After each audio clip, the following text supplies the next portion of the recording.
అసలు తుఫాన్ ఎలా వస్తుందో తెలుసా?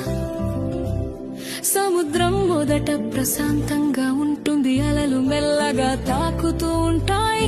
కానీ సూర్యుడు బాగా వేడెక్కితే సముద్రపు నీరు కూడా వేడిగా మారుతుంది. ఆ వేడి నీటి మీద ఉన్న గాలి కూడా వేడి అవుతుంది, పైకి ఎగురుతుంది. గాలి పైకి ఎగినప్పుడు కింద ఖాళీ అవుతుంది.